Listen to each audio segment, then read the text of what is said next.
Bien, pues buenas tardes a todos y bienvenidos a la que es ya la séptima sesión de estas jornadas en homenaje al Cardenal Cisneros que hemos organizado con mucha ilusión desde la Asociación Complutense Comunera.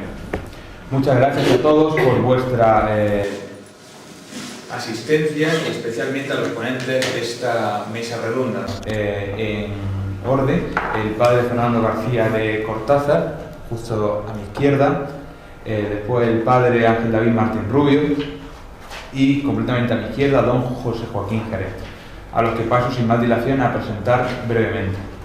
Fernando García de Cortázar, como muchos de ustedes saben, es sacerdote jesuita y un prestigioso historiador español. Obtuvo en 2008 el Premio Nacional de Historia y actualmente es catedrático de la Universidad de Deusto, en Bilbao. Se ha dedicado sobre todo a la historia de España y es autor de numerosos artículos y libros, entre los que destacaremos de una amplia obra, Historia de España, de Atapuerca al Euro, Los mitos de la historia de España desde el arte y también Breve Historia de España. Conocemos al profesor García de Cortázar también por sus apariciones en televisión, en Memoria de España y también en prensa, en el diario ABC. Hoy tenemos el placer de tenerlo aquí con nosotros. Muchísimas gracias. Paso ahora a presentar al padre Ángel David Martín Rubio. Él es sacerdote, también historiador. Se ha dedicado sobre todo a la investigación acerca de la Segunda República y de la Guerra Civil. Autor de numerosísimos libros y artículos, entre los que vamos a destacar Los mitos de la represión en la Guerra Civil, Salvar la memoria, una reflexión sobre las víctimas de la Guerra Civil y la persecución religiosa en Extremadura durante la Guerra Civil. También se ha dedicado a la teología, como atestiguan numerosos artículos suyos. Ha sido durante varios años profesor en el CEU San Pablo y actualmente, además de profesor universitario, es canónigo archivero de la diócesis de Coria, en Cáceres, y también vicario judicial. Agradecemos mucho también su presencia. Gracias. Por último, don José Joaquín Jerez Calderón, profesor de Derecho en la Universidad Pontificia de Comillas y gran estudioso de la historia. Entre sus artículos y libros destacaremos aquí, por el interés que tiene para nuestra jornada, su obra Pensamiento político y reforma institucional durante la Guerra de las Comunidades de Castilla, en el que aborda uno de los acontecimientos más polémicos de nuestra historia, analizando sus fundamentos políticos, pero también jurídicos. Ha colaborado con el Consejo de Estudios Hispánicos Felipe II y con la Asociación Espeira. Actualmente, además, es letrado del Consejo de Estado. Muchas gracias, don José Joaquín. El tema de esta mesa, como saben ustedes, se desarrollará en torno a la política y al derecho en el contexto histórico del Cardenal Cisneros. Habrá una primera intervención más o menos larga de cada ponente, en la cual cada uno expondrá lo que desee y posteriormente lo que nos gustaría sería intervenciones más cortas en las que se vayan dando la palabra y se muestran los acuerdos, las diferencias que hay entre las distintas personas de la mesa. Pues nada, muchísimas gracias y sin más dilación le doy la palabra al profesor Fernando García de Cortázar. Muchas gracias, José Antonio. Es a viva voz, ¿no? Sí, a viva voz. A capela. A capela. Bueno, estupendo, sí. Es por saber, porque uno tiene una doble afición por el micrófono, por cura y por profesor universitario, y por eso ya lo estaba pidiendo.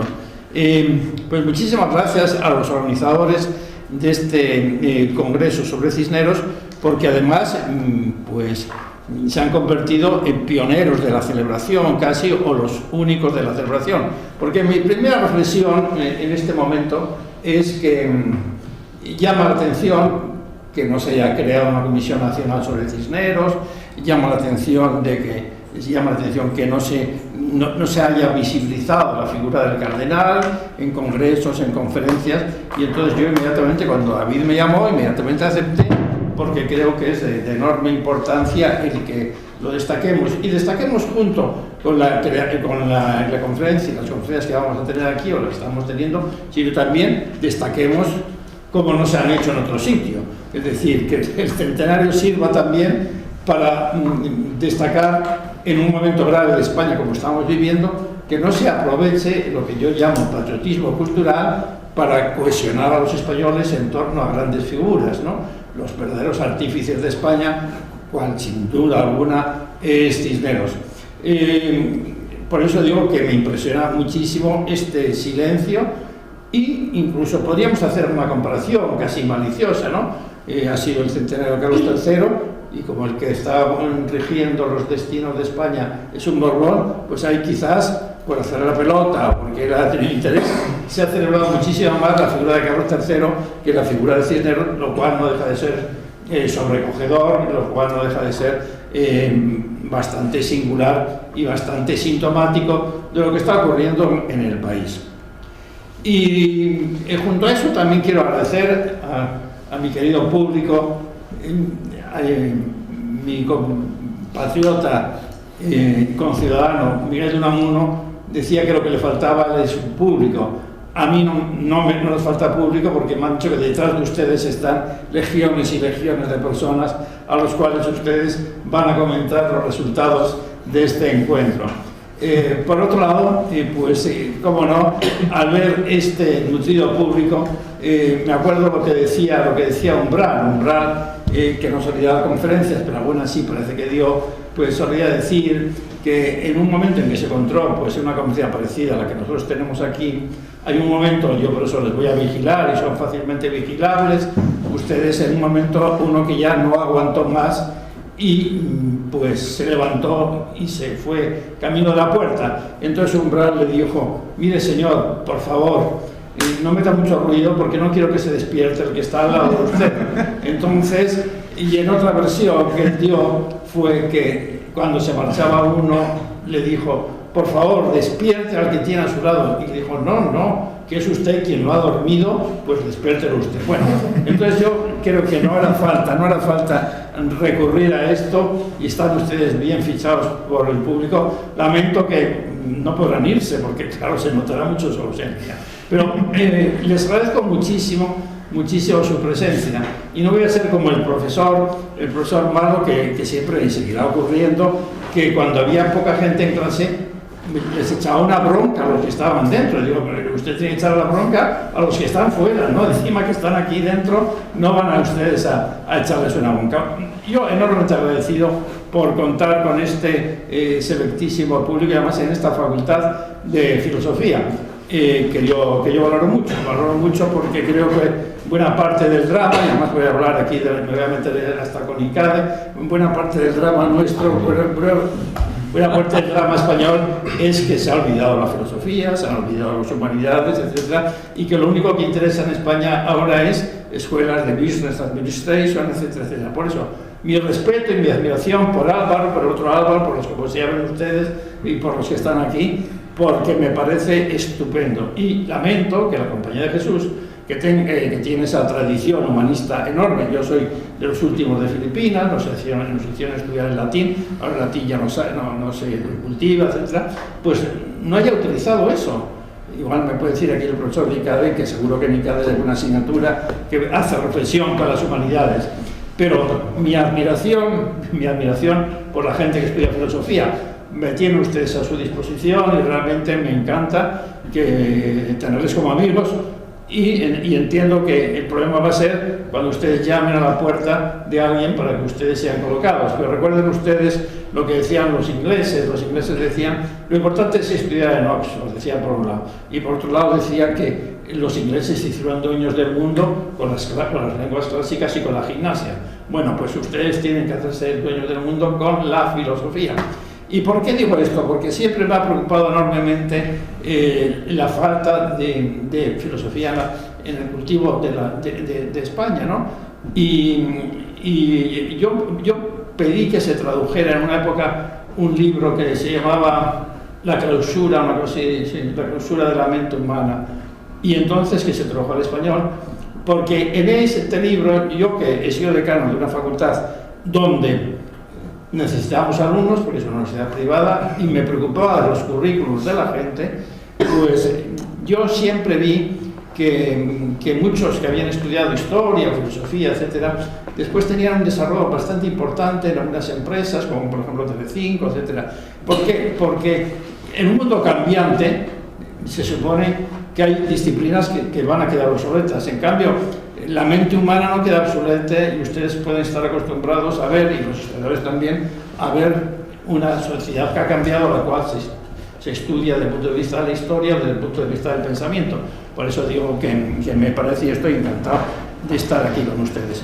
Y ustedes dirán, ¿qué tiene que ver esto con Cisneros? Pues miren, sí tiene que ver algo, porque Cisneros nos aporta también una reflexión desde el punto de vista del humanismo de la época y desde el punto de vista importante también en este momento de la Reforma. Y yo quiero lanzar aquí algunas ideas en este sentido. Miren, para incluso notar la contradicción de lo que está pasando en España, quizá por influjo del Papa actual, las celebraciones de Lutero están siendo impresionantes, incluso en España. Yo inauguré el otro día un congreso en Santiago sobre Lutero, etcétera, etcétera. Y normalmente las celebraciones de Lutero suelen corresponder en la historia, suelen corresponder con la situación de Alemania. Es decir, cuando se celebra el cuarto centenario de Lutero, en la época de Bismarck y de Guillermo I, el propio Guillermo I desfila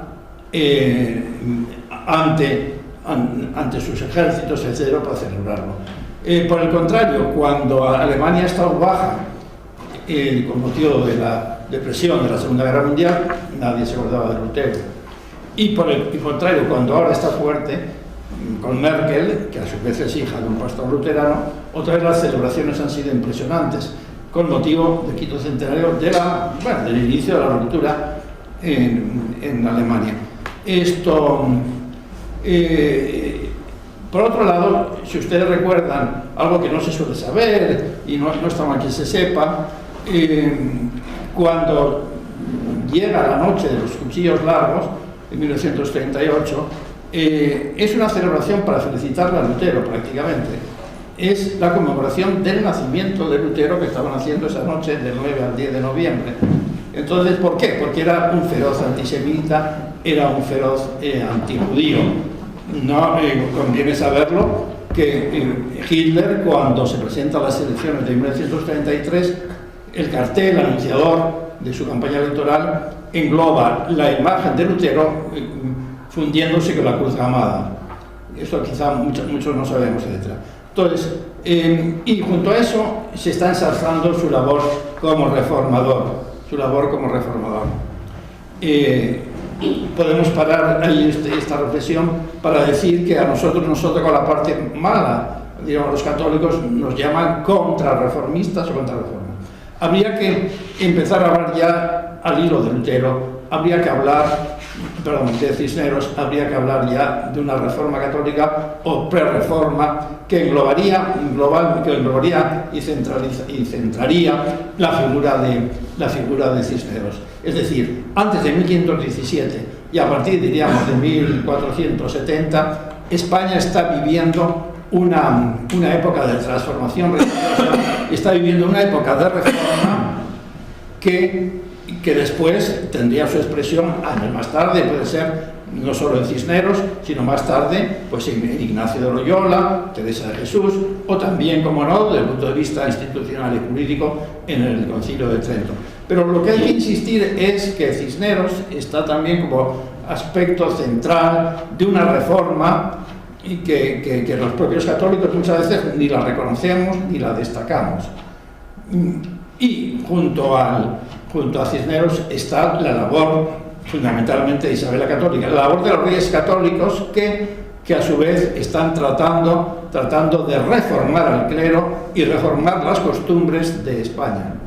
Esto no nos podemos creer que, como es lógico, Lutero haya sido el primero que haya dicho que la Iglesia era rica y que el tráfico de indulgencias, etc. Eso estaba ya dicho desde el siglo XV y hay una literatura importante sobre eso, metiéndose con el Papa, sobre todo fundamentalmente desde España. En España están continuamente metiéndose con el Papa, es decir, que toda esa, como diría Lucien Febvre, el gran historiador de la espiritualidad, todo eso se ha dicho y se estaba diciendo.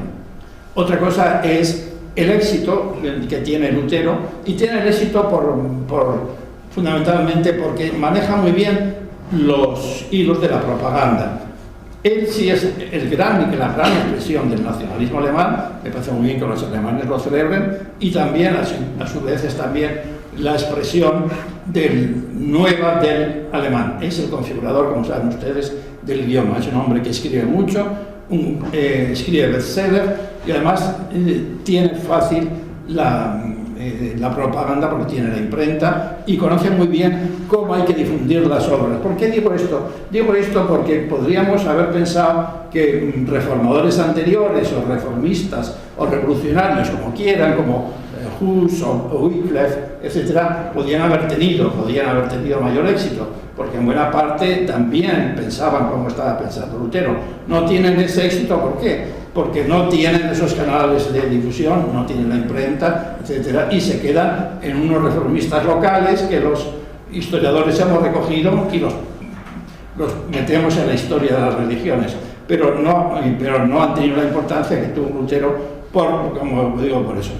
Pero por eso contraponemos a Lutero la figura de Cisneros, que vamos a estudiar a continuación, o que yo estoy dando ideas así globales y generales para el abordaje, no solo como el principal probablemente hombre de Estado de España, y así lo dice,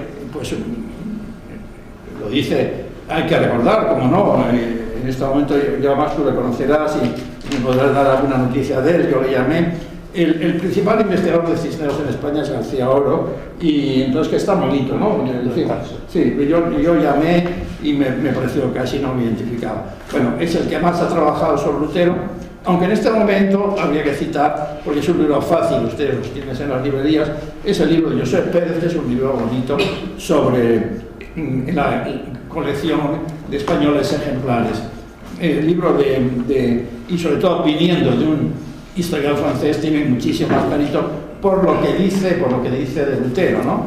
De Lutero dice clarísimamente pues que es el gran hombre de Estado, y sobre todo le llama tío porque se permite establecer una comparación con otro cardenal que para ellos es sum, que es el cardenal Richelieu, que dice muy superior a Richelieu, e incluso un poco el maestro de la gran historiografía francesa contemporánea, Pierre Vilar, también reconoce la superioridad de Cisneros sobre cualquier otro hombre de Estado desde el punto de vista eclesiástico, como puede ser Richelieu. O sea, nos encontramos realmente con una figura importantísima, la cual tiene muchísimas facetas, que habrán sido objeto de este congreso, y que también en esta reflexión podemos nosotros incidir.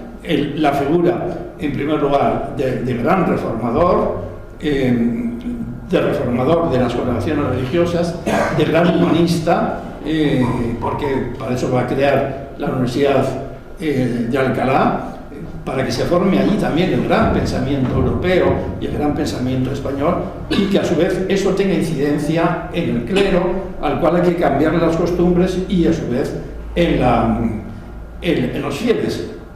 Y llamativamente esto obedece a una política también de los reyes católicos, sobre la católica. ¿Por qué? Es decir, los reyes católicos se van a encontrar con minorías, como puede ser la minoría judía, por mí que la sea expulsada, la minoría morisca después de 1492, etc. Y entonces ellos que entienden que el Estado tiene que tener una cohesión social entre los súbditos, pues la mejor forma de cohesionarlo socialmente es la religión. Entonces piensa que el purificar el clero, el hacerle más pastoral, etcétera, contribuye a mejorar la salud religiosa de sus súbditos y a uniformarlos en el sentido de una cierta ortodoxia frente a las amenazas de los judíos o criptojudíos o de los criptomusulmanes, etcétera, etcétera.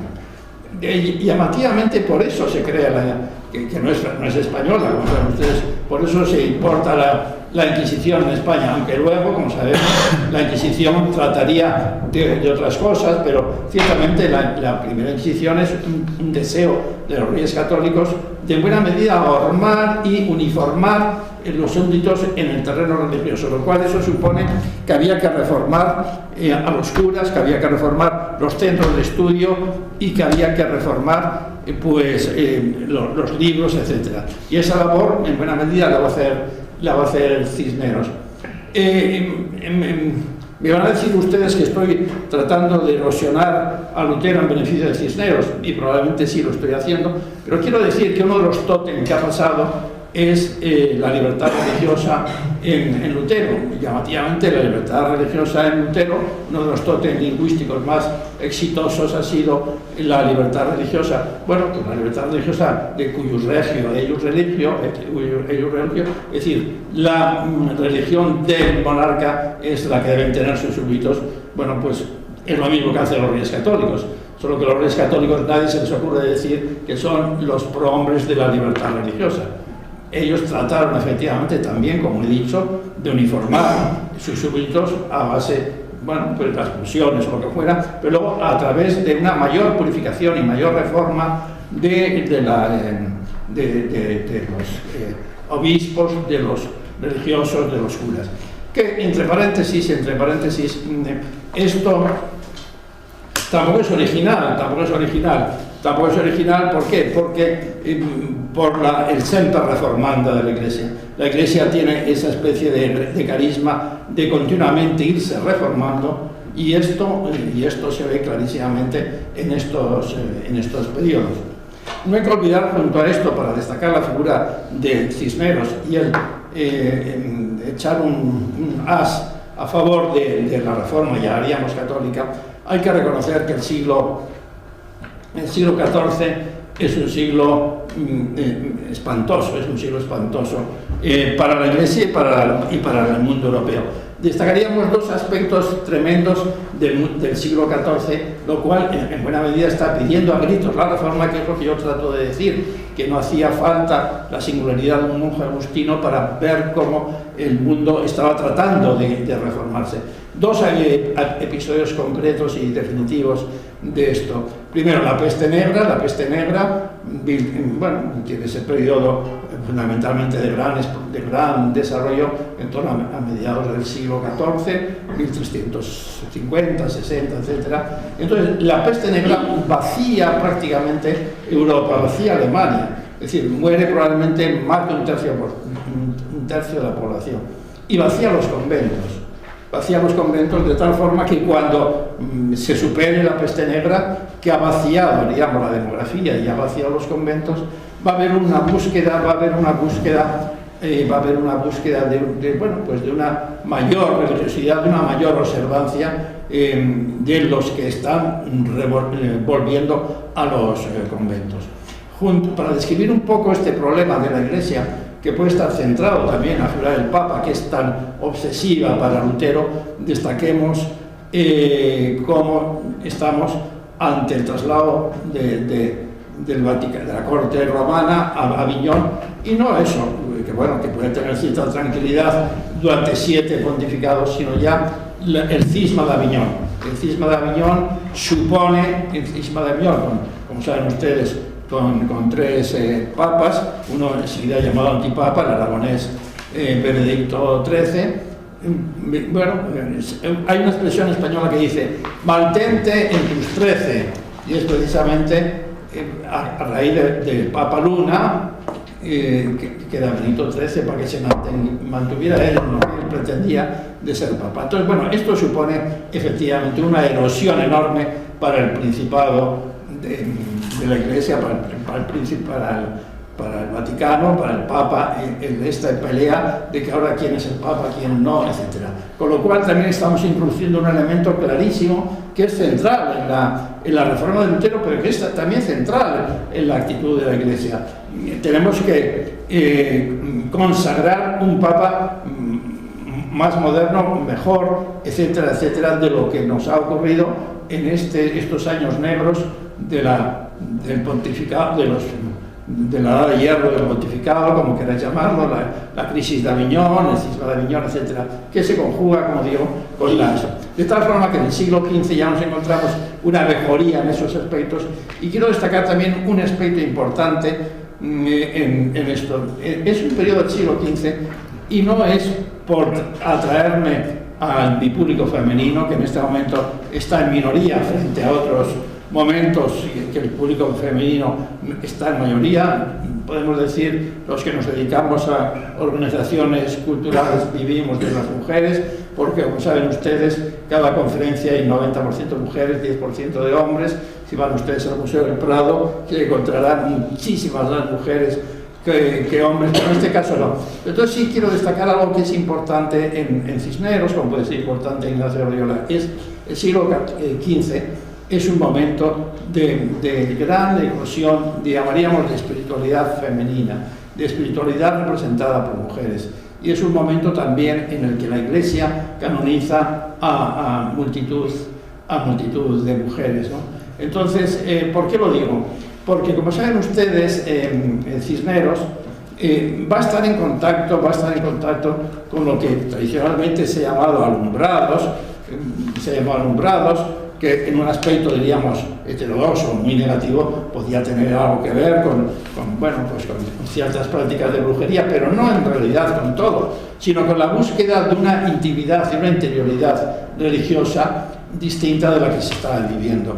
Entonces, también Ignacio Loyola pues lo tuvo, ¿no? Y esa relación con y fundamentalmente con una mujer que es la Beata de Piedrahíta, que también la conoce Lutero. Es una mujer singular que bailaba, jugaba al ajedrez y luego tenía pues esas expresiones religiosas que no han sido condenadas, ¿no? Entonces, como digo, este es el siglo de las santas, Santa Catalina de Siena, Santa Gertrudis la Magna, Santa Matilde, muchas canonizaciones se producen en ese ámbito femenino, que también va a influir, como digo, en la espiritualidad de Lutero y en la espiritualidad, de Cisneros, y también la espiritualidad, por ejemplo, de Ignacio de Loyola, etc. O sea que estamos ya situando el que hay un periodo de reforma, hay un momento en que España está pidiendo la reforma, y en ese momento surge la figura del cardenal Cisneros. De Séneca se dijo que nació viejo y careció de infancia, y en buena medida podemos decir lo mismo de Cisneros, como saben ustedes, porque las noticias sobre su origen son bastante confusas. Hay algunos que discuten hasta dónde nació y en qué año y en qué ciudad o en qué pueblo, etcétera. Nos inclinamos a Torre Laguna, etcétera, y la muerte, como saben, ya es clara, ¿no? Es decir, Cisneros tiene llamativamente para una época en la que la esperanza de vida no pasaría de 34 o 35 años, Lutero empieza a vivir políticamente y religiosamente a partir, claramente, casi de los 50. Es decir, que lo que ocurre hasta entonces apenas si se conoce. La reflexión es importante porque, aunque no nos guste a los historiadores hacer futuribles o hacer esa especie de historia crónica, el propio Josep Pérez, en su magnífico libro y aconsejable, que se lee muy bien, pues dice que si hubiera vivido 10 años más Lutero, que muere en 1517, como saben ustedes, hubiera cambiado el mundo. Entonces, bueno, pero podemos jugar a eso en este momento de la presentación. Hubiera cambiado el mundo, ¿por qué? Primero, y no sé qué me da hablar ante un gran historiador de la guerra de las comunidades, pues probablemente no se hubiera producido la guerra de las comunidades, eso es clarísimo. Es decir, Lutero, perdón, ¿por qué hablo tanto de Lutero? Cisneros, y Trajero también, ya bueno, entonces Cisneros hubiera sido muchísimo más cauto y no hubiera permitido esta invasión de flamencos en la corte española y que gobernara los flamencos, y hubiera puesto las cosas en su sitio, porque era un hombre de un gran tesón, de un sentido eficaz del talento, y no hubiera permitido esto, con lo cual no se hubiera levantado ni Salamanca, ni Toledo, ni Segovia, las grandes ciudades castellanas, hartas de las injerencias del público flamenco, ¿no? O sea, que eso parece clarísimo, ¿no? Segundo, bueno, pues probablemente, esto no podemos, pero por lo menos, si no le vere trovato, suena muy bien, probablemente hubiera sido papa, parece claro que hubiera sido papa, porque tenía mucho más papeletas que Adriano Dutrer, que la van a hacer papa. Es decir, Cisneros era muy prestigioso en toda Europa y en el Vaticano, etc. Y lo tercero, también importante, quizás la espiritualidad española hubiera tenido otras expresiones y otros desarrollos, porque hay un edicto, ya muerto él, contra los alumbrados en 1526, que supone en buena medida el desmenuzar y despedazar esta religiosidad que tenía aspectos probablemente llamativamente casi heréticos, pero otros no. Entonces se ponen en guardia con cualquier tipo de formulación religiosa que no fuera la ortodoxa que después va a consagrar al Trento. O sea que esta es la figura de Cisneros, que como saben ustedes fue 2 veces regente, fue arzobispo de Toledo, fue inquisidor general, fue cardenal.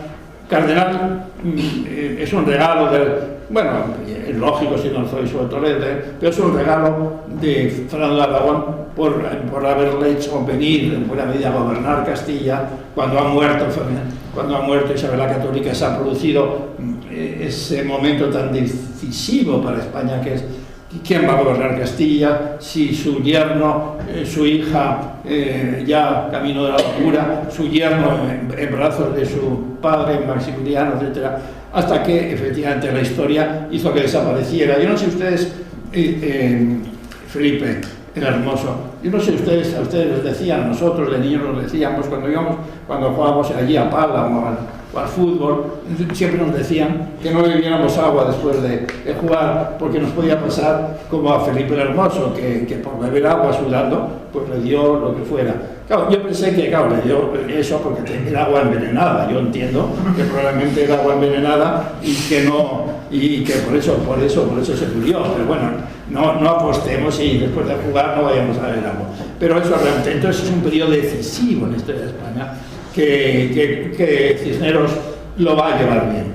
Bueno, yo estoy mezclando las cosas, pero vuelvo, como ven ustedes, siempre al origen. A mí, cuando yo daba clases de sirio con más normalidad, yo he estado escoltado 13 años por el tema de ETA en Bilbao, y entonces ya al final pues daban pocas clases para que no tener que tener los escoltas en clase, etc. Pero yo me acuerdo que los del ICE, decía vuestro colega, el filósofo Gustavo Bueno, que había 3 plagas en España, que eran los pedagogos, los sociólogos y los psicólogos. O sea, entonces yo en buena medida creo lo mismo. Entonces, cuando venían los pedagogos, o sea, los del Instituto de Ciencias de la Educación, una de las preguntas que les hacían a los chicos es si el profesor hacía divagaciones, y entonces me parece, yo sí hay que hacerlas, pero si se vuelve al origen. O sea, a ver si de repente, claro, si no, como esos curas tradicionales que tenían un sermón que iban enlazando y como una sarta de chorizos, ideas, etc. Bueno, en este sentido yo quiero decir que Cisneros merece la pena ser estudiado personalmente, porque no es que tenga razón el escocés Carlyle. Carlyle decía que la historia de la humanidad es la historia de los grandes hombres, y probablemente se la ha tenido que corregir porque es la historia de los grandes movimientos, del proletariado, de las grandes movimientos sociales. Pero es claro que una persona importante puede condicionar la época, y entonces yo creo que Cisneros la condiciona. ¿Qué quiero decir? Quiero decir que, y voy a poner un ejemplo, probablemente el mundo, y estamos ahora, tienen ustedes toda la facultad con carteles sobre la Revolución Rusa, que también podríamos hablar, y yo hablaría de los organizadores, a ver qué aportaciones desde el punto de vista de la filosofía tiene la Revolución Rusa, para ver un poco por dónde vamos. Pero quiero decir que es lógico que ese mundo ya, que va a terminar en 1989, lo que diría Hobsbawm, el siglo corto, con la autoderrota del socialismo real, Algo tiene que ver Gorbachov, o mucho tiene que ver Gorbachov, más allá de que las condiciones ya están preparadas para que ocurra. Pero en el caso de Lutero yo entiendo que su personalidad tan firme va a hacer que la historia de esa época no se conciba sin él, y que probablemente si él no hubiera existido, pues la obra de los Reyes Católicos se hubiera derrumbado con mucha más facilidad. Nosotros hablamos de los Reyes de España, ¿qué es lo que hubiera querido? Es decir, no es del todo todavía, pero ya se están poniendo las bases para la unidad, que al principio fue solo dinástica, la unidad de las dos coronas, que durante este periodo se adelanta muchísimo y se avanza.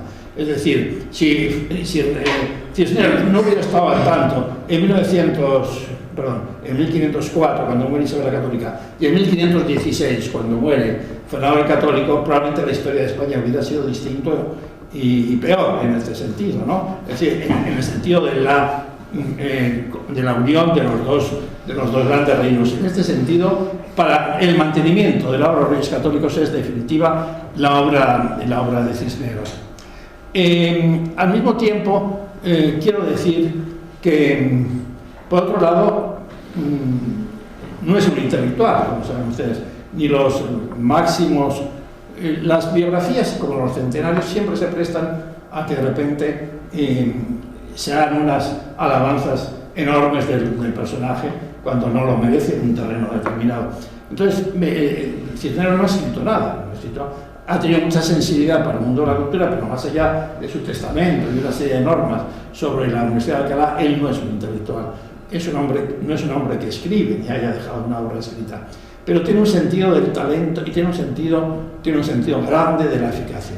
Tiene un gran tesón y luego él combina muy bien el aspecto, diríamos, franciscano, digamos, modesto, humilde, con el puro poder. Les pongo un ejemplo. Era bien conocida la mesa de Cisneros.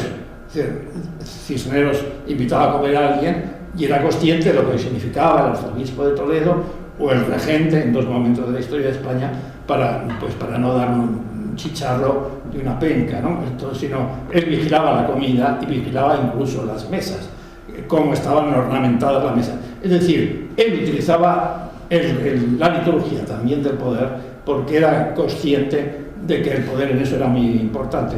¿Y por qué además? Además porque ciertamente una de las grandes obras de Cisneros, y lo demostró además, es su puño de hierro. Su puño de hierro es en domesticar la nobleza.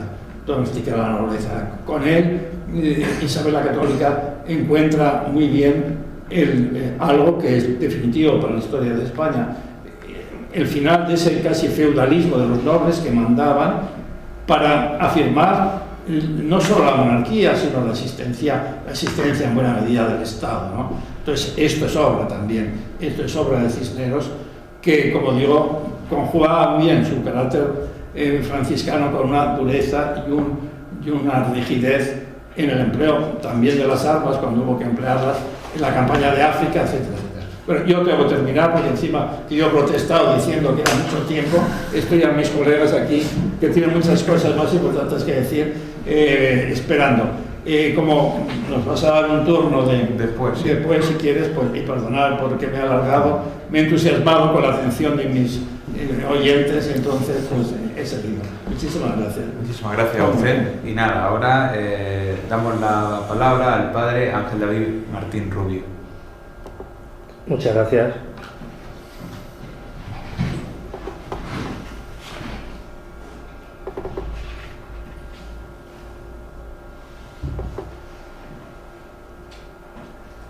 Bien, pues como a don Fernando le reconocemos, además de la veteranía de la edad, la del magisterio, yo voy a ser más breve y voy a tratar simplemente porque, claro, esto de las mesas redondas es como el que sirve unos platos que luego resulta que no son del gusto de los comensales, ¿no? Entonces, no tiene mucho sentido que uno haga su propuesta si luego no es recogida por el gusto de los que están aquí. Entonces yo les voy a plantear las ideas que quería proponerles y luego pues en el debate animado que seguirá a nuestras intervenciones pues podemos intercambiar perspectivas y puntos de vista.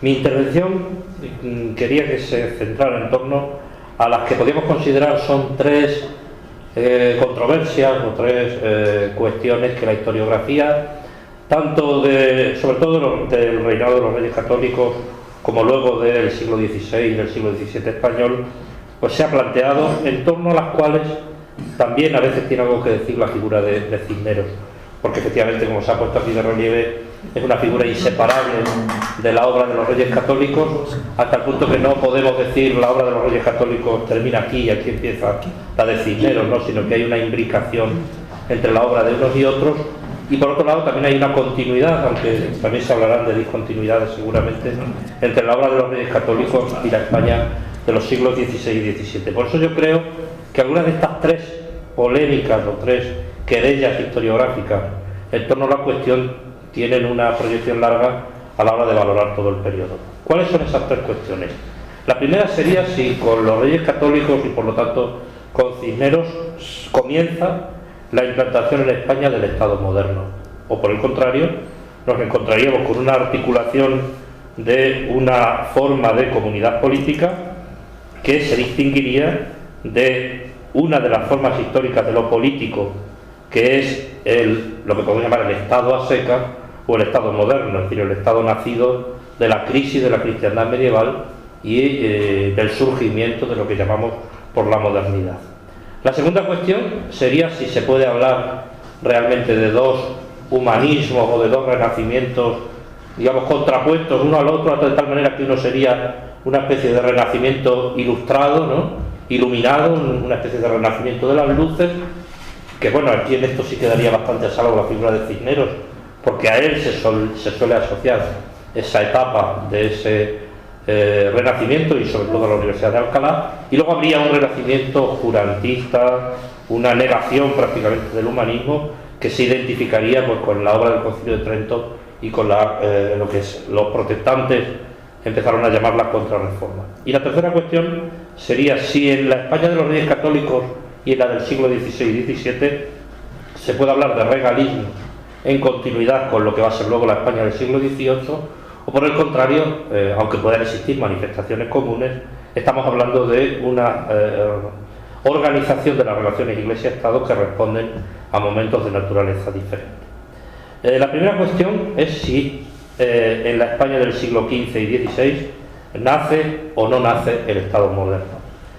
En realidad sabemos que a partir de comienzos del siglo XIV, especialmente por obra de esa corriente que es el nominalismo, que como sabéis perfectamente no se agota en lo filosófico, sino que tiene consecuencias muy claras en lo teológico y en lo político, se rompe lo que podríamos denominar unidad parcial o continuidad de la teología con la filosofía, al declarar incognoscible por la razón todo contenido religioso, incluso la existencia de Dios. Si la religión es asunto de fe exclusivamente, en nada podrá servir para fundamentar un orden político, y solo el emperador y los príncipes temporales quedarán convertidos en árbitros de la convivencia humana. Por eso, por ejemplo, el conflicto entre Luis de Baviera y Juan XXII acentúa esa tendencia laicista. El emperador va a ser apoyado por el nominalista Guillermo de Ockham y los averroístas Juan de Jandún y Marsilio de Padua, el autor del Defensor Pacis.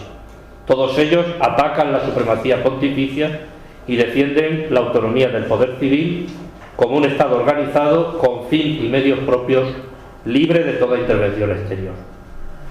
Desde finales del siglo XV hasta la Revolución Francesa podríamos hablar de ese periodo del Estado monárquico o las monarquías estatales, es decir, del Estado sujeto al mando del monarca que monopoliza la interpretación racional del derecho natural a la luz de la razón pública, es decir, de la conveniencia de Estado. Vuelvo a la idea tomada del profesor Dalmacio Negro que planteaba al principio de la exposición, y es que considero que no se puede identificar el Estado con lo político, sino que el Estado sería una de las formas históricas de lo político, que es lo que es una esencia, la comunidad política y la organización, no el Estado o la organización estatal como tal. Pero como de las cuestiones de nombre es mejor no disputar, solucionamos la disputa que podía haber en torno a la cuestión llamando al Estado el Estado moderno. El auge del particularismo estatal es en este momento en el cual nos estamos situando, inversamente proporcional a la decadencia del complejo universalismo eclesiástico. El Estado surge históricamente frente a la Iglesia y frente al imperio, y él excluye a cualquier otro que le impida monopolizar todo el poder dentro de su territorio, tanto el político como el social, y el de la Iglesia como institución. Por eso, junto a unas interrelaciones Iglesia-Estado tan profundas, en las que las leyes civiles no solo no contradicen las canónicas, sino que van coordinadas con ellas, el Estado moderno tiende a ser absolutamente autónomo en su territorio y no admite otra autoridad, aunque se ejerza únicamente en el sector religioso. Y como fruto de esta corriente tenemos esa configuración de lo que llamamos con lenguaje moderno las relaciones Iglesia-Estado, que sería el jurisdiccionalismo, cuyas vertientes en los distintos países pues sabemos que son el galicanismo en Francia, el febronianismo en el Imperio Alemán, el josefinismo o el regalismo en el caso de la monarquía hispánica. La reforma protestante va a influir directamente en el proceso porque contribuyó a legitimar la doctrina del derecho divino de los príncipes, haciendo del poder temporal la cabeza de la comunidad religiosa, invirtió revolucionariamente la antigua relación entre los dos poderes. Las iglesias particulares se fueron nacionalizando, tal como ocurrió desde el principio con las protestantes, de acuerdo con el principio ya citado cuius regio eius est religio, aceptado parcialmente en la paz de Habsburgo y triunfante en Westfalia.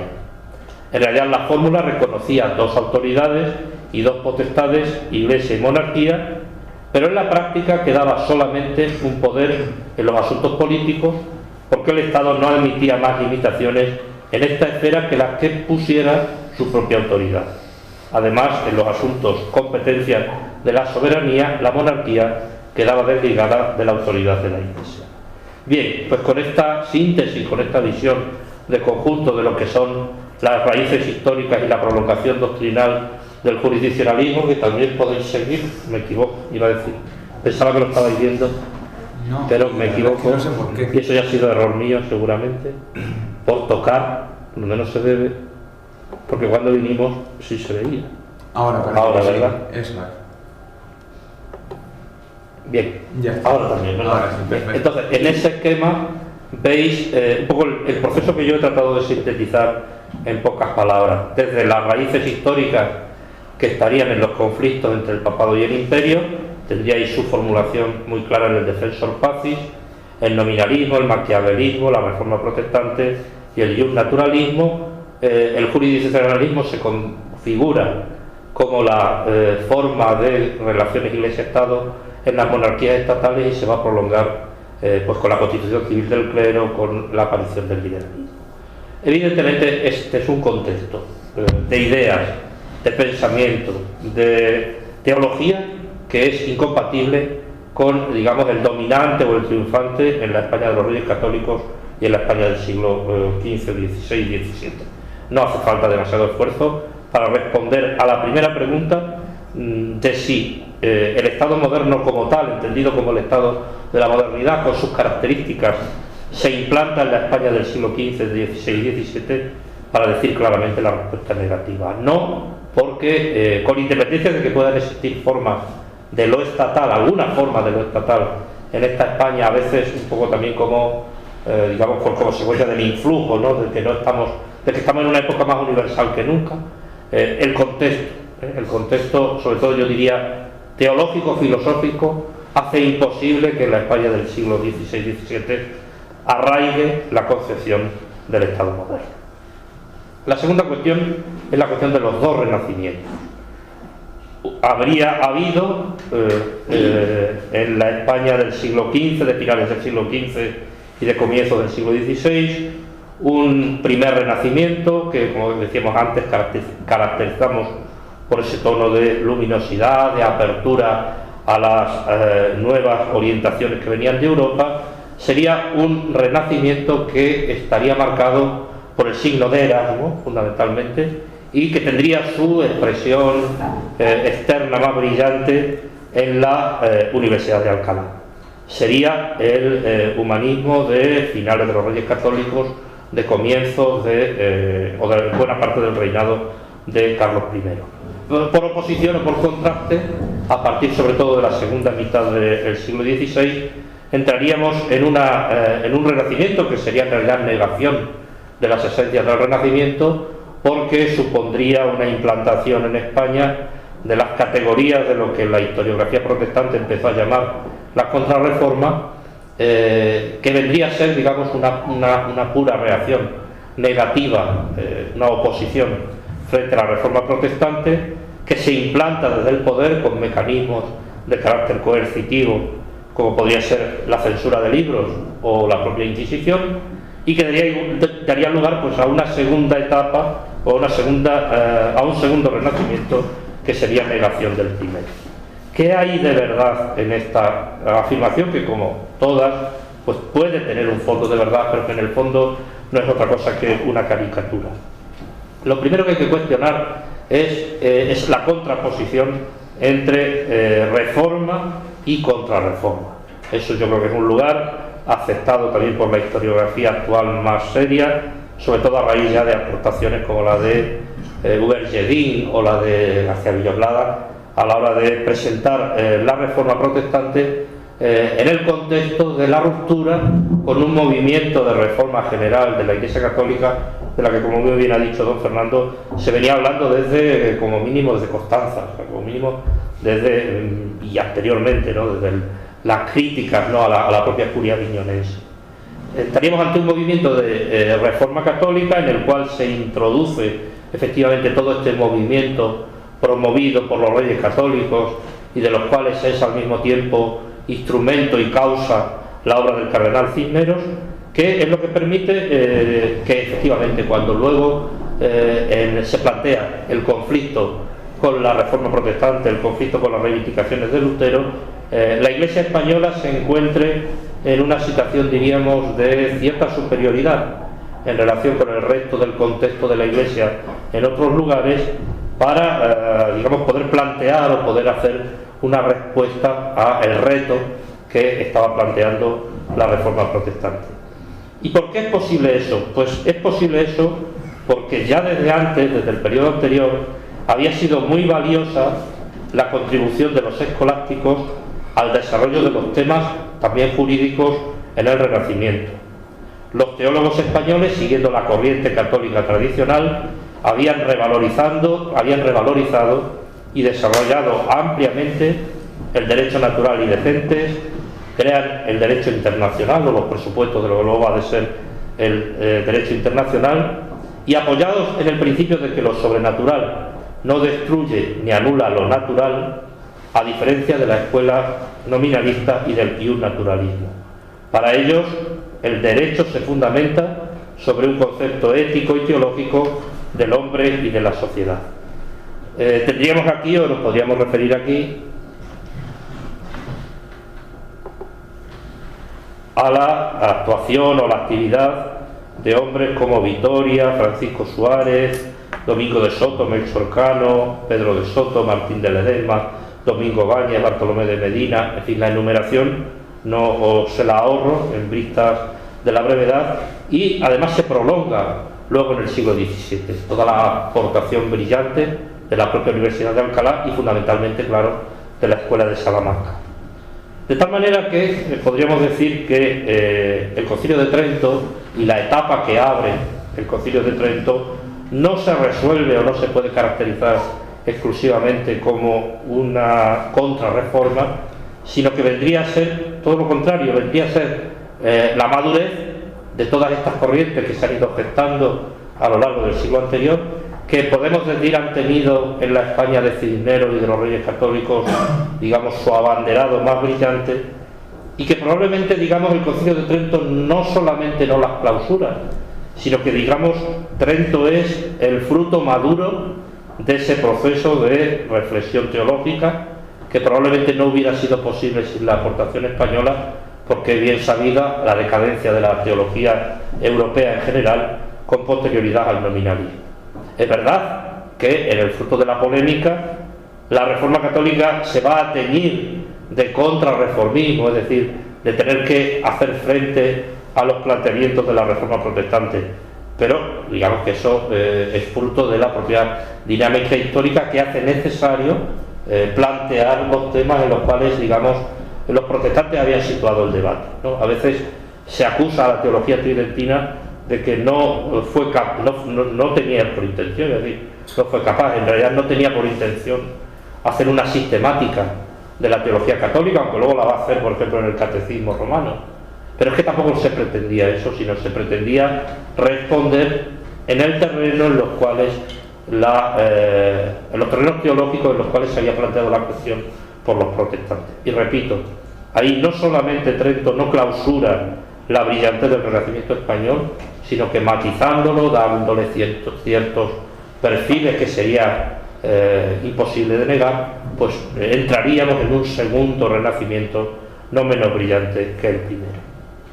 Y la tercera y la última cuestión sería si en la España de los Cisneros, de los Reyes Católicos del siglo XVI o XVII, se puede hablar ya propiamente de regalismo como articulación o como formación de las relaciones Iglesia-Estado.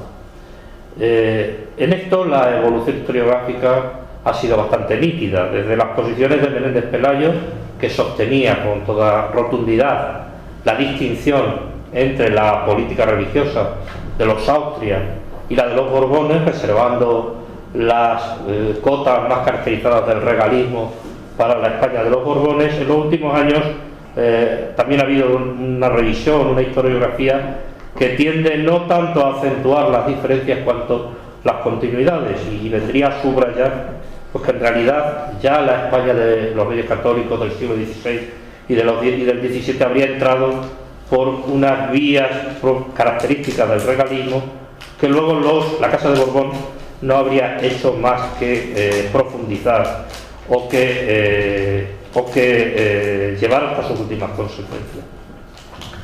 Y claro, por la vía de las autoridades esta cuestión tiene difícil solución. Digo que no vale mucho decir, que es un poco lo que solemos hacer, ¿no? Digo, mira, Menéndez Pelayo y su escuela ponen el acento en la distinción, la historiografía más moderna pone el acento en la continuidad. Por esa vía es difícil solucionar la cuestión. También es difícil solucionarla por la vía de los hechos, ¿no? Es decir, efectivamente hay manifestaciones como el patronato o como la propia política, ¿no? de los Austrias en relación con el papado, ¿no? Estos días de atrás se hablaba en los medios, se recordaba el saco de Roma, episodios de este tipo, ¿no? Es decir, tampoco se puede resolver la cuestión acumulando, ¿no?, hechos o sucesos, como ya digo, el patronato, que pueden tener significado diferente en contextos históricos diferentes. Entonces la propuesta, y en esto simplemente comparto un trabajo en elaboración y que por lo tanto no sería todavía un resultado definitivo, mi propuesta para resolver esta cuestión es volver al primer argumento que hemos tratado en nuestra exposición y tratar de demostrar cómo el regalismo, el jurisdiccionalismo europeo y el regalismo en España va asociado a la configuración del Estado moderno. Y dentro de la configuración del Estado moderno tiene un resultado, a mi juicio, fundamentalmente de carácter laicista y secularizador. Es decir, a mi juicio, tiene un impacto normalmente, yo me atrevería a calificar de negativo, al menos en lo que se refiere a la cristianización de la monarquía española o de la de cualquier país europeo y de la sociedad. Es decir, el regalismo o el jurisdiccionalismo al servicio del Estado moderno sería una fase más de ese proceso de secularización que se ha iniciado con el nominalismo, el maquiavelismo, la reforma protestante, y que continuará con la Ilustración, el siglo de las luces, la Revolución Francesa o el liberalismo y el positivismo. Es decir, ese proceso que describe también Carlos Valverde, digo tan bien, no solamente tan bien, sino con tanta claridad, Carlos Valverde, cuando habla de la génesis, estructura y crisis de la modernidad, ¿no? Es decir, el jurisdiccionalismo sería un elemento de la génesis y de la estructura de la modernidad. Por el contrario, en la España de los Reyes Católicos del siglo XVI nos encontraríamos una prolongación de una corriente que se va a configurar luego a lo largo del siglo XVIII y XIX como claramente antirregalista, y que en este caso pues no sería otra cosa que la prolongación a lo largo de los siglos de lo que se formuló en el siglo XIII, XIV como el dualismo teocrático, llamado dualismo teocrático, la teoría de las dos espadas, los principios que aparecen configurados en la bula Una Santa, que luego son retomados, repropuestos, reformulados por la propia Escuela de Salamanca, por San Roberto Belarmino, en fin, por toda la corriente que podemos llamar o caracterizar como antijurisdiccionalista. Entonces, la respuesta vendría a la cuestión, al problema vendría por esta vía, es decir, no tanto por argumentos de tipo magistral o por manifestaciones, sino por considerar el regalismo de nuevo como una cuestión que queda fuera del contexto ideológico, teológico, filosófico en el cual se mueve la España del siglo XVI y XVII. Por último, si un poco habéis ido siguiendo la exposición, ahí tendríamos volcada en un esquema que trata de articular las dos realidades, pues las diferencias en todos los terrenos, desde ese campo que llamamos la tradición política, en el cual se situaría la España de los Reyes Católicos y la España del siglo XV, XVI y XVII, con la de las monarquías estatales que nacen de ese proceso que hemos sintetizado, que empieza en el nominalismo y se prolonga hasta el siglo XIX y XX. Muchas gracias. Muchas gracias, don Ángel David. Por último, damos la palabra a don José Joaquín Jerez Calderón. Muchas gracias. Bueno, yo la verdad he venido aquí a esta mesa redonda que me han amablemente invitado desde la Asociación Complutense Comunera, sin saber muy bien por qué. Quiero decir, mi presencia aquí, me imagino que yo, como ha dicho el profesor García Cortázar, yo escribí mi tesis sobre las comunidades, que en alguna medida, bueno, en mucha medida tiene conexión con la época de Cisneros, ¿no? Que Cisneros efectivamente había fallecido ya cuando las comunidades estallan, y probablemente, como ha dicho el profesor García Cortázar, pues si hubiera vivido pues con su maestría habitual, como hizo en sus dos regencias, pues hubiera evitado, por lo menos, no sé si evitado, porque eso nunca se puede saber, ¿no? Pero impedido o obstaculizado por lo menos el estallido de las comunidades, porque bueno, de hecho él se quejó ya de las pretensiones de los flamencos de nombrar como rey a Carlos cuando todavía vivía su madre, ¿no? Doña Juana. Cuando Daniel me invitó aquí a dar a intervenir esta mesa redonda, bueno, verdaderamente yo de Cisneros pues no sé mucho, ¿no? Y me planteó una serie de temas, algunos de los cuales ha hablado el padre Ángel David Martín Rubio, acerca del concepto de Estado, del concepto de poder en la época, de si hay alguna diferencia entre el concepto de poder en aquella época y el poder actual. Bueno, y efectivamente, como todo el mundo sabe, pues las hay, ¿no? Yo voy a decir alguna cosa desde esa perspectiva, ¿no? Yo lo primero que quiero decir es que cuando se estudian y analizan hechos del pasado, hay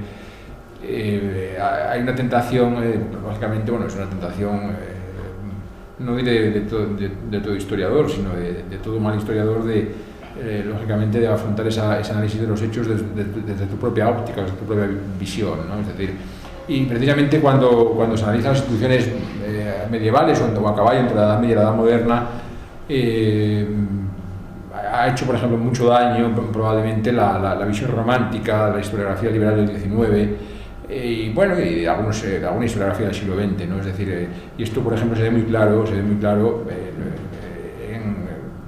el estudio de la concepción del poder político y de la libertad política en esa época, ¿no? Es decir, si uno analiza la historiografía liberal en general y en particular en el tema de las comunidades, no quiero empezar con el mismo, verá que, bueno, pues durante todo el siglo XIX los historiadores ensalzan la Edad Media como efectivamente una época donde había un verdadero florecimiento de la libertad y de la que había, por así decirlo, que volver, ¿no? Otros historiadores consideran que efectivamente pues, era una época de gran florecimiento democrático. en función de que sean liberales o tradicionalistas, los tradicionalistas hacen esa aproximación a la Edad Media, pero considerando que no era una libertad moderna, sino una libertad concreta, particularista, feudalizante. Es decir, cada corriente ideológica hace esa aproximación desde sus propias premisas preconcebidas, ¿no? Y eso, pues hombre, debe tenerse un poco en cuenta a la hora de prescindir, por así decirlo, un poco de los juicios exagerados, ¿no? Lo que pasa es que, claro, siempre está la dificultad de los siglos que indudablemente impide un conocimiento exacto de lo que aquello fue, ¿no? En cuanto al concepto de poder político, evidentemente es un concepto, la propia legitimación del poder, sobre la que me preguntaba Daniel, pues evidentemente la legitimación del poder es una legitimación totalmente distinta, ¿no? Prescindiendo de diferentes doctrinas y tradiciones, esa legitimación del poder era una legitimación que no prescindía indudablemente, sino que se asentaba en una referencia divina, y el poder, bueno, pues se trasladaba lógicamente al monarca, pues por la intercesión del pueblo. La concepción del poder político que indudablemente hoy pues no existe, ¿no? Donde hay una concepción puramente democrática, y efectivamente la figura del jefe del Estado, pues, o la figura monárquica o republicana son figuras que, digamos, no voy a decir de adorno, pero sin otra legitimación distinta que la que es puramente democrática, ¿no? Es decir, la concepción es totalmente distinta. Y en España, en todo caso, es interesante estudiar las diferencias en esa concepción, más que la legitimación o el origen del poder, en el ejercicio del poder, porque había grandes diferencias entre los distintos reinos peninsulares, o por lo menos en apariencia eso es así, ¿no? Es decir, un elemento muy importante en la época que distinguía esa manera de entender el poder entre, por ejemplo, entre Castilla y la Corona de Aragón, es la doctrina política del pactismo, ¿no? Que influye en la época de Cisneros,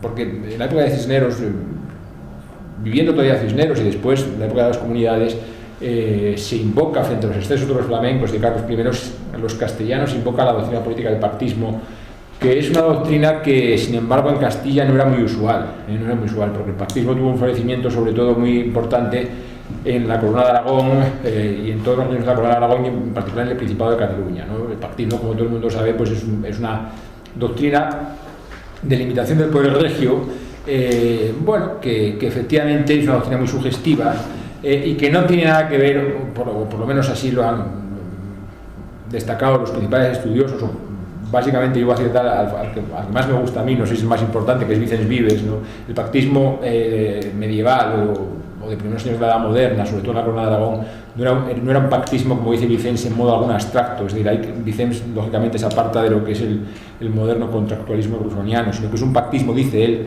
tallado en la realidad social. Es decir, en definitiva, la sociedad de aquella época era una sociedad más bien de tipo estamental, es decir, pues se basaba, sobre todo, insisto, en los reinos de la Corona de Aragón, en un esquema de pactos que finalmente culminaba con un pacto entre el pueblo y el rey, que en definitiva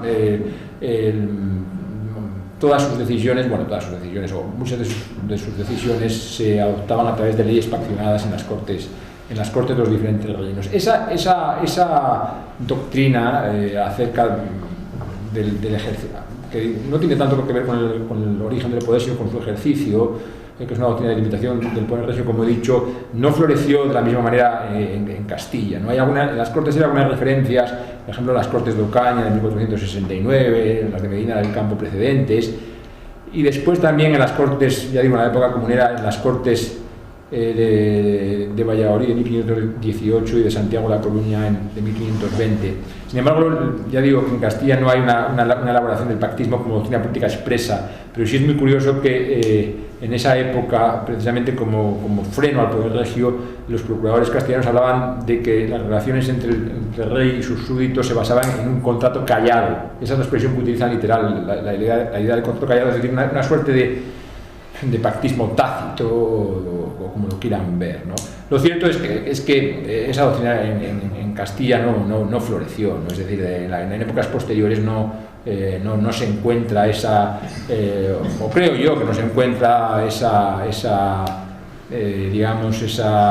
doctrina tan elaborada como como existe o como se puede ver, por ejemplo, en las obras de algunos juristas catalanes como Ximenis o en tiempo posterior, ya muy posterior, sobre Sivalles, etc., ¿no?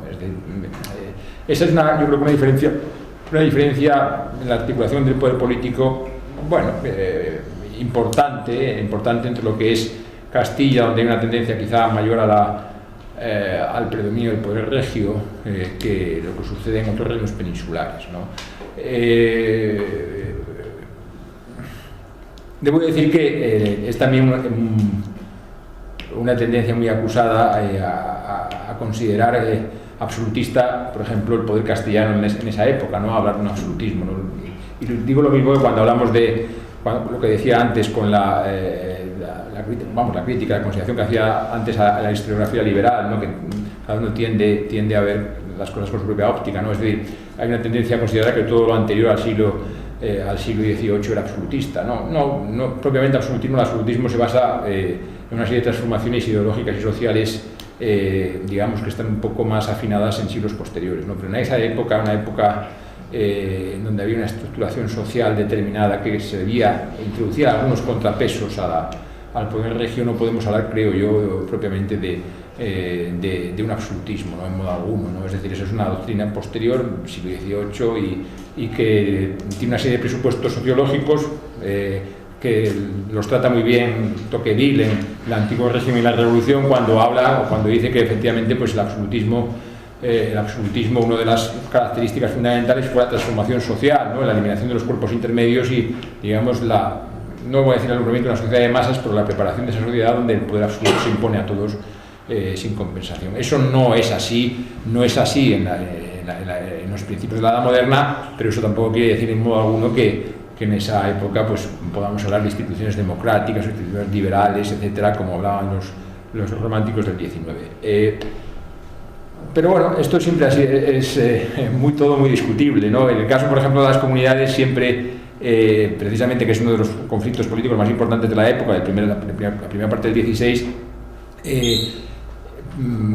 la polémica acerca de la concepción del poder en esa época, pues la introduce en tiempos modernos Maraval, ¿no? Cuando efectivamente escribe un libro muy sugestivo, un ensayo que lo titula Las comunidades de Castilla, la primera revolución moderna, ¿no? Y ahí él pues habla efectivamente que los comuneros pues no defendían propiamente unas libertades concretas, sino, como decían en la época, un género distinto de libertad, ¿no? Que era lo que les asustaba a los próceres y a los nobles castellanos. Yo no estoy muy seguro, ya digo, de que eso fuera así. Efectivamente, ellos, fue una revuelta importante, fue una revuelta, iba a decir de carácter nacionalista, pero no en el sentido al que hacemos hoy referencia con el nombre de nacionalismo, sino que era una revuelta en modo alguno, una causa política de protesta, precisamente por el predominio de los flamencos y por la injerencia y por el modo en que Carlos I se proclamó rey en vida de su madre. Llegó a España, le convocó a las Cortes de Santiago de la Coruña para pedir un servicio, es decir, una contribución económica a los súbditos castellanos, y después se fue al imperio, despreciando, por así decirlo, el trono castellano porque les interesaba más el imperio. Hay una causa política de tipo nacionalista en ese sentido, ¿no? Y después, pero también hay otra serie de causas, digamos, de tipo ya no tan coyuntural, ¿no? Porque efectivamente, continuando con lo que ha dicho el profesor García de Cortázar acerca del reformismo de Lutero, etcétera, en esa época, en la época de los comuneros, el movimiento comunero se caracteriza por ser un movimiento profundamente reformista, ¿no? Es decir, los capítulos que presentaron a Rey a su aprobación, pues son unos capítulos donde hay sobre una serie de medidas, una serie muy importante de medidas de reforma de todas las instituciones de la corona castellana, y entre ellas de la Iglesia, ¿no? Donde hay unas críticas muy importantes a las formas de provisión de los oficios eclesiásticos, o por ejemplo a los excesos en las bulas de cruzada. En la Inquisición, a los abusos inquisitoriales, también hay una serie de críticas muy importantes al propio ejercicio de la función pastoral, obligando a los clérigos, querían obligar a los clérigos que residieran en la diócesis donde ejercían esa función pastoral, o que destinaran las rentas beneficiales al servicio de los súbditos. Es decir, hay una serie es muy interesante, eso probablemente lo más interesante, lo menos estudiado de las comunidades, y lo más interesante, ¿no? Por tanto, ese movimiento reformista que existía en la época, pues también trasluce claramente en el movimiento comunero, ¿no?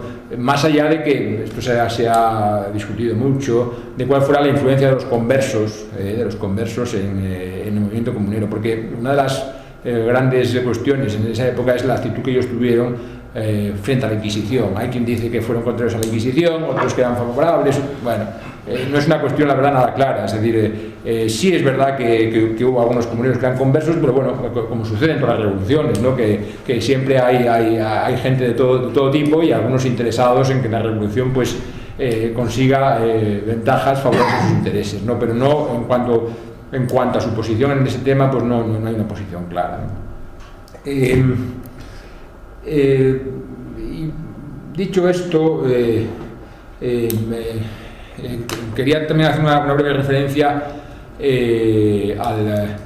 al tema del concepto de Estado, ¿no? Es decir, efectivamente yo estoy de acuerdo con el padre Martín Rubio, porque efectivamente la idea de Estado, el nombre de Estado se utiliza para muchas formas políticas, ¿no? Es decir, yo me acuerdo de mis estudios de Derecho Romano que nos daba el padre Garay en Icade, que era temible, un jesuita temible. Había un famoso romanista, Theodor Mommsen, ¿no? Esto es como decir, pues no sé, como decir Maradona en el fútbol, ¿no? Entonces, bueno, pues Mommsen hablaba del Estado romano. Y después pues hay otros autores alemanes, por ejemplo Jelinek, que es famosísimo, un politólogo famosísimo, ya lógicamente fallecido hace muchísimos años, pues tiene un libro sobre el Estado y bueno, pues habla del Estado romano, del Estado judío, de la época de Cristo, y así a todas las formas políticas que va estudiando desde que empieza su estudio, que se remonta a 20 siglos, les llama Estado, cada uno. Evidentemente, el concepto de Estado no es un concepto que se pueda utilizar de forma anacrónica, ¿no? Eso está claro. Del mismo modo que no se puede utilizar de forma anacrónica el concepto de libertad o de democracia moderno y aplicarlo a los antiguos, ¿no? Es decir, cada uno es hombre de su tiempo y nada más, ¿no? Es decir, y en este punto del Estado, efectivamente, se ha dicho que el Estado es la obra predilecta del Renacimiento, que es algo bastante ajustado. Lo que pasa es que es verdad que en el Renacimiento y en la época de Cisneros, en la época de Carlos I, ya empiezan a aparecer lo que ahora, por ejemplo, los catalanes llaman las estructuras de Estado, ¿no? Es decir, efectivamente, porque el concepto de Estado, el Estado se caracteriza por una serie de estructuras político-administrativas de gran vigor, ¿no? que se imponen a todos los ciudadanos pero lógicamente aparte de eso hay una serie de transformaciones ideológicas y sociales, ¿no? Y efectivamente pues una determinada concepción del poder político y por ejemplo la propia concepción de la soberanía como poder absoluto y perpetuo en los términos que lo prefigura después Bodino en el siglo XVIII, y que eso verdaderamente esa elaboración conceptual no existe todavía en la época de Cisneros, pero sí es cierto que no sé si es Maquiavelo el primero que habla de lo estato, ¿no? Es decir, esa idea es una aparición de una serie de estructuras permanentes, inalterables, pero de un especial vigor y sobre todo que responden a unos presupuestos ideológicos diferentes a los de la Edad Media o principios de la Edad Moderna, y eso, como ha dicho el padre Martín Rubio, pues no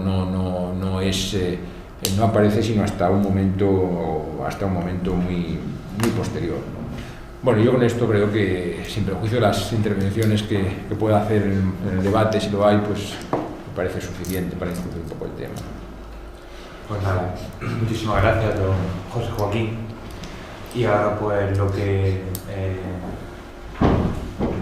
nos gustaría es que se diera lugar a un pequeño debate entre los ponentes de la mesa con intervenciones cortas y bueno, pues que se interrumpieran con naturalidad y que conversaran acerca de todos estos asuntos que son tan interesantes. Pero yo creo que es mejor que nos introduzcan, porque no nos vamos a trincar nosotros, ¿no? Bueno. Sin perjuicio de que igual nos trinquemos también, pero vamos, que no yo empezaría lo mismo, así que animas a tus compañeros. Pues nada, queridos compañeros, os invito a hacer alguna pregunta aquí a la mesa que pueda dar lugar a que se profundice en todos estos asuntos, así que nada, aquí. ¿Daniel? ¿O Álvaro?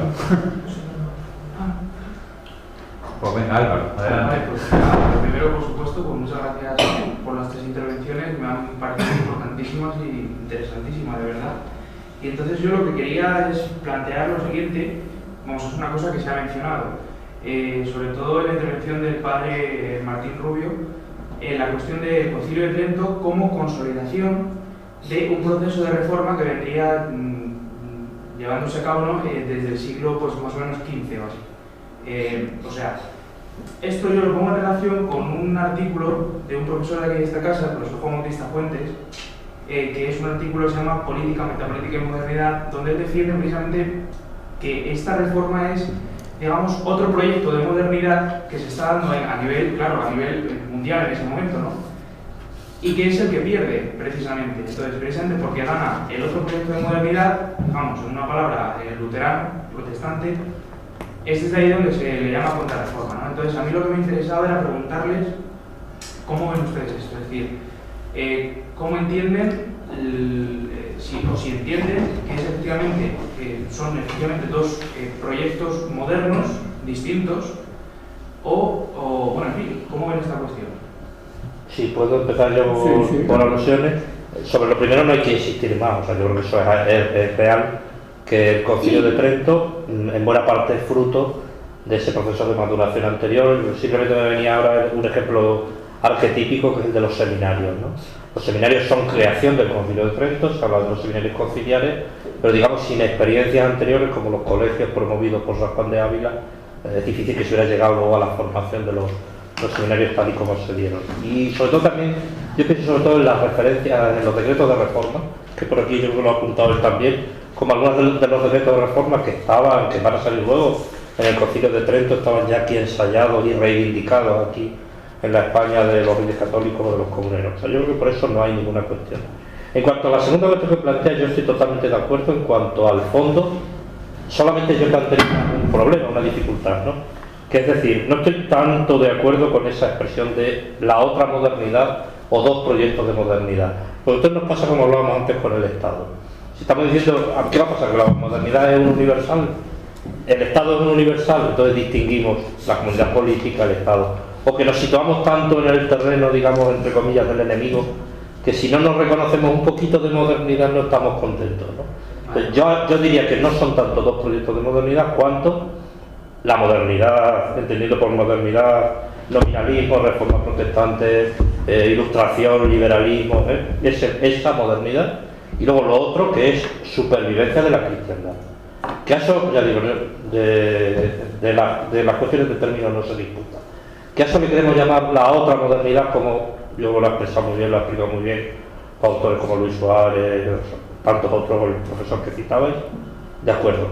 A mi juicio, se explica mejor la pervivencia de la cristiandad, en cuanto también la cristiandad es una realidad dinámica, ¿no? Lo hablábamos cuando veníamos, ¿no? O sea, el 1200, 1303, Bonifacio VIII, la Una Santa, le explica las relaciones, el dualismo gelasiano, en unos términos que a lo mejor no son los mismos que luego utiliza Vitoria o que luego utiliza la Escuela de Salamanca, pero están en el mismo ámbito, respiran en el mismo ámbito. En cambio la modernidad respira de otro ámbito, viene de otra fuente. Así, yo aconsejaría dos libros en este momento que tocan este tema, que me parece importante. Uno de ellos ha tenido un éxito dentro del campo en que se mueve grande, y me alegro enormemente por ello, que es una profesora, ya habéis oído hablar del libro, que se llama Imperiofobia y Leyenda Negra, de María Elvira Roca. Admirable libro, porque además procede de una persona no del ámbito católico, como ella misma reconoce. Entonces plantea problemas que tú planteas aquí y que yo también voy a plantear. Y segundo libro que acaba de ser traducido por Salterre, y el libro se llama Falso Testimonio, denunciando mitos anticatólicos. Falso Testimonio, y es de este sociólogo americano que se llama Rodney Stark. Tiene un prólogo mío. Yo aconsejé a Salterre que tradujera este libro porque me parece un libro estupendo, es decir, recorre todos los mitos anticatólicos y los va desmenuzando, ¿no? Entonces, algo de ello tú has tocado también y yo quiero tocar. Rodney Stark fue conocido en España también cuando se tradujo su libro que se llamaba como El progreso del catolicismo, que si entráis en el blog de Antonio Piñero lo citó, además yo creo que lo tradujo él, no sé si lo tradujo el libro este. Entonces, Rodney Starr, y el último libro se llama, y me parece importante. ¿Por qué me parece importante? Porque realmente muchas veces nosotros, el mundo católico, nos hemos creído la imagen que se ha dado de nosotros desde el mundo protestante. Como normalmente eso ocurre, que nos creemos los mitos que surgen en el extranjero respecto de nosotros.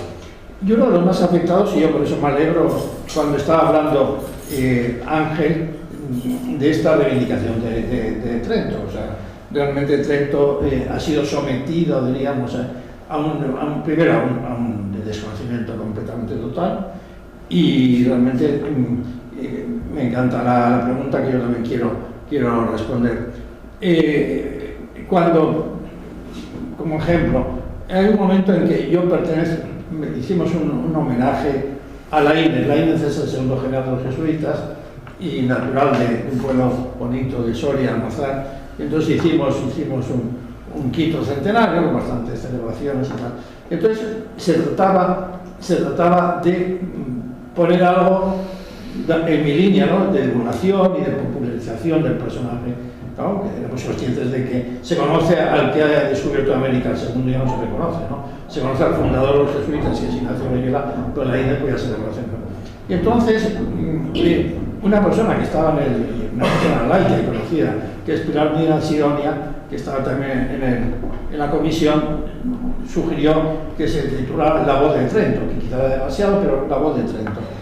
Y realmente los que más se opusieron a ese título eran los sacerdotes que estaban en la comisión. O sea, ¿cómo se va a hablar de Trento cuando es una referencia ultraconservadora, casi reaccionaria, etc.? Yo salté. Realmente es no conocer Trento. Como muy bien ha dicho el profesor, en Trento se recoge ese espíritu de reforma, etc. Y por qué no decirlo, en un momento en que se trata de llegar a un acuerdo con los luteranos, la Voz de Laínez dice no, es la fe pero las obras. O sea, frente a esa imagen que los luteranos daban de un Dios desconocido, de un Dios abstracto, de un Dios casi heredero de la escuela nominalista, etcétera, del flatus vocis, etcétera, los católicos dicen no, mira, es un Dios al cual lo podemos conocer y el cual nos puede exigir también las obras. De tal forma que ese acto de Laínez, que es un teólogo mediano, diríamos, no es ni Soto, ni Seripando, etcétera, pues tuvo mucha importancia, es decir, casi salvó la posibilidad, diríamos, del mundo católico de no solo la fe, sino también las obras.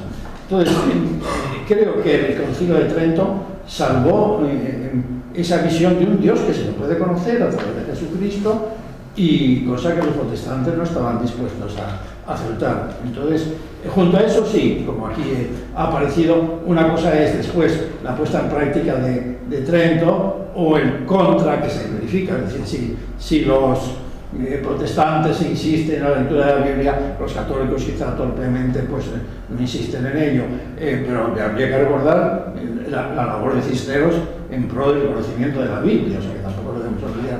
Y junto a eso, pues también realmente esa especie de centralización en la figura del Papa, dado que ellos se han opuesto, etcétera, puede tener algunos elementos contra. Pero en realidad yo creo que hemos sido los propios católicos los que hemos aceptado que existía un norte de progreso, un norte abierto y un sur, diríamos, taciturno, melancólico, atrasado. Y habrá que recordar, y me ha encantado que Ángel haya recordado con ese vigor la escuela de Salamanca. O sea, es que en ese sur taciturno, nocturno y reaccionario es donde surge la escuela de Salamanca. Y me van a permitir a ustedes que diga una cosa que probablemente me pueden criticar. Yo, si recuerdo la historia de las ideas y las historias de las determinadas escuelas, no encuentro en la historia, que ustedes son filósofos, del pensamiento mundial, ni una escuela que tenga la importancia de la escuela de Salamanca. Y probablemente hay que recurrir a Platón, a la escuela de Platón, porque realmente, y muchas veces sacaba, como se ha dicho aquí, consecuencias sacadas por pensadores extranjeros, Hugo Brocio, etcétera, todo esto. Realmente, solo que en España tenía que haber una calle a Francisco de Vitoria en todos los sitios, pero no la hay, claro, no la hay. O sea, ese es el drama. O sea, es inconcebible que tengamos que decir esto y explicarlo, bueno, como pasó en otro orden de cosas, y perdonen, bueno, ya que se trata casi de una charla, pero, con el caso de Blas de Lezo. O sea, Blas de Lezo, claro, lo ha conocido la gente, pero ustedes saben que yo protesté enérgicamente con llamadas a gente del gobierno, etcétera, incluso el propio alcalde de Lezo. Ustedes saben que la operación contra la mafia madrileña, contra González o contra quien fuera, etcétera, se les puso como nombre en Lezo. Pero es que por eso estamos describiendo lo que pasa en España. Ustedes se imaginan una operación contra la mafia marsellesa que se llamara De Gaulle o Luis XIV, o sea, pero es que en España ha pasado eso. Ya no se debían sacar de Lezo, porque se conoce que parte del dinero pasaba por Colombia, o sea, que alguien el que puso el nombre sí debía recordar eso. Es que me parece de una gravedad, que me recuerda un poco a lo que decía López de Vega de Andragontea, en el siglo XVII. López de Vega decía: oh España, cuántas hazañas, cuántos nombres, pues si tienes quien las haga, ¿por qué no tienes quien las diga? Es que realmente no tenemos quien diga esas cosas. Por eso digo, yo creo que en esa reivindicación estos dos libros son altamente aconsejables, porque realmente nos ponen ante determinados ítems, pues el antijudaísmo de los católicos, la Inquisición como la gran obra nuestra, el Pío XII, Papa de Hitler, determinados aspectos se conviene recordar y aclarar. Y como digo, los dos libros, tanto el de María Elvira Roca como el libro de Rodney Stark, un sociólogo americano de prestigio, desde una óptica no militante católica, ¿no? Bueno, yo sobre esta cuestión simplemente quiero decir que bueno, el tema de la reforma protestante, la contrarreforma, sí, pues, se destaca siempre lógicamente desde un aspecto lógicamente religioso, de disciplina eclesiástica, pero yo creo que tiene también un elemento importante desde un punto de vista político, ¿no? Es decir, que efectivamente la reforma protestante, la contrarreforma, aparte de lo que es el ámbito estrictamente religioso, tenían esa proyección, ¿no? en la propia configuración de la cristiandad, ¿no?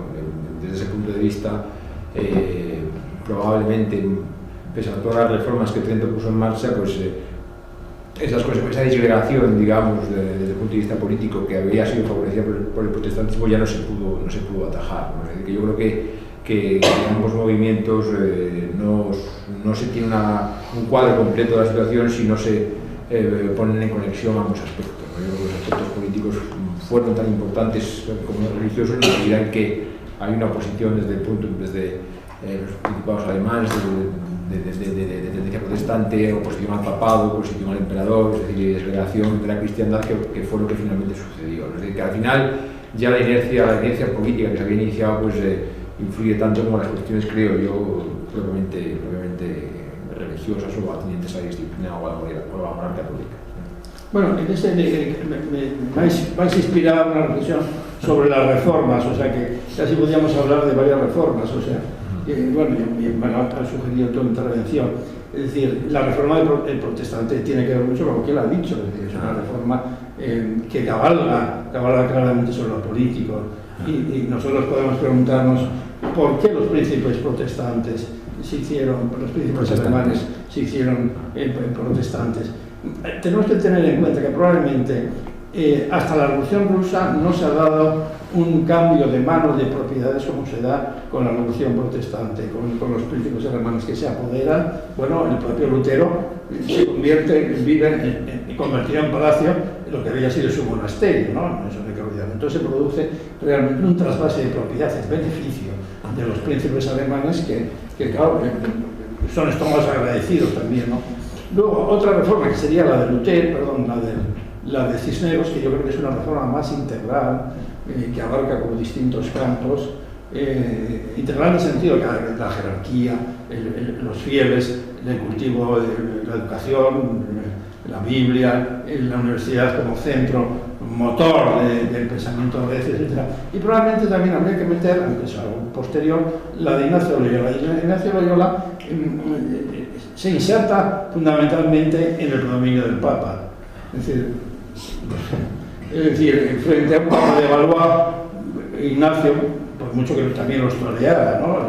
Ignacio Loyola toleraba a los papas de su época, insiste mucho en el predominio del Papa de Roma, ¿no? más allá.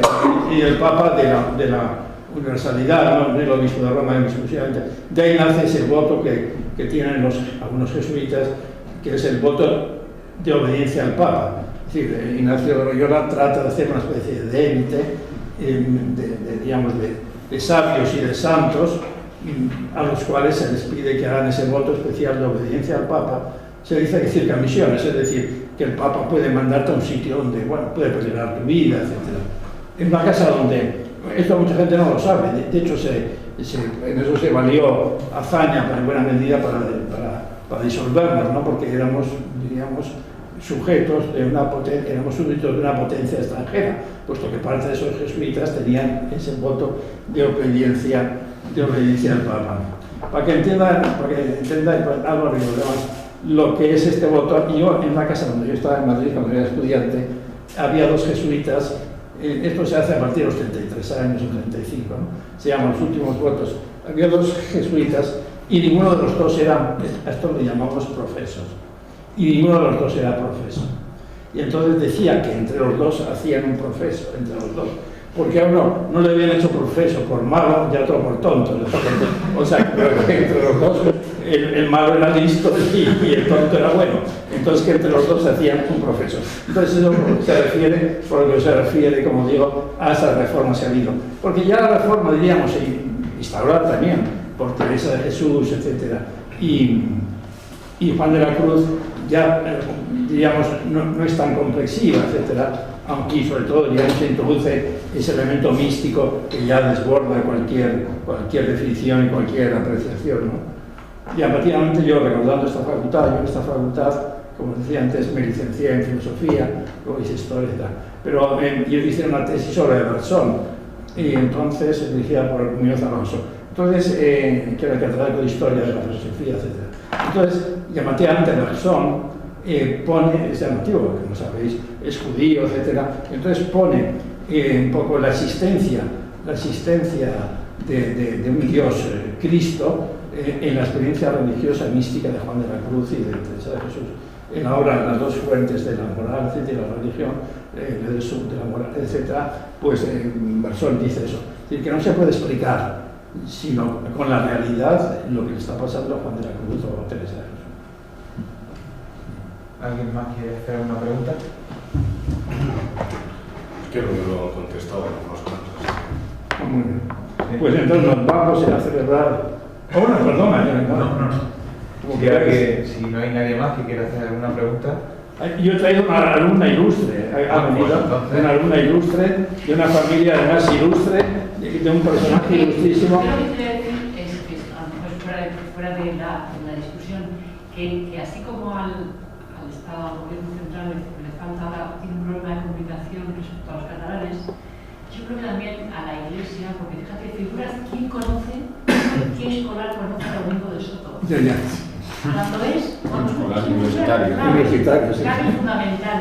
Digo, mi marido es científico y que trata de dar un poco de cultura en este mundo un punto. Claro, la figura de Domingo de Soto es impresionante. Es impresionante cómo influye, cómo se recoge la sabiduría árabe, cómo influye Galileo. En aquellos tiempos que no había internet y todo eso. Entonces yo creo que es que lo que hay que hacer es mucha didáctica, mucha pedagogía y conferencias TED, que luego la gente las ve en internet. Sí. Muy amenas, muy cortas, muy... Es verdad, tiene razón. Porque es que si no... Sí, yo iba al hilo de lo que ha contado, como ya estamos un poco fuera de micrófono, iba a contar una anécdota de la que fui yo testigo el otro día en Salamanca, que es como uno la quiere interpretar, ¿no? Por un lado puede decir que bien y por otro lado. Estaba la estatua de Vitoria que hay enfrente de San Esteban, preciosa, ¿no? Hubo una guía turística con un grupo de turistas y les dice: aquí tenemos a Francisco de Vitoria, que fue el primero que dio una ley en favor de los humanos. ¿En favor de los humanos? O sea, yo pensaba que la ley desde su origen era en favor de los humanos, desde el Código de Hammurabi. Pero bueno, si lo vemos desde el lado positivo, ¿por qué no ella había oído algo de que Vitoria estaba relacionado con los derechos humanos? No, en esa línea... Son desconocidos completamente. No, hay un jesuita que los jesuitas no saben quién es, o sea, ni saben dónde está enterrado en Roma, que estoy yo procurando a ver si lo descubro, etc. Que probablemente es la figura más importante de la Ilustración de Europa.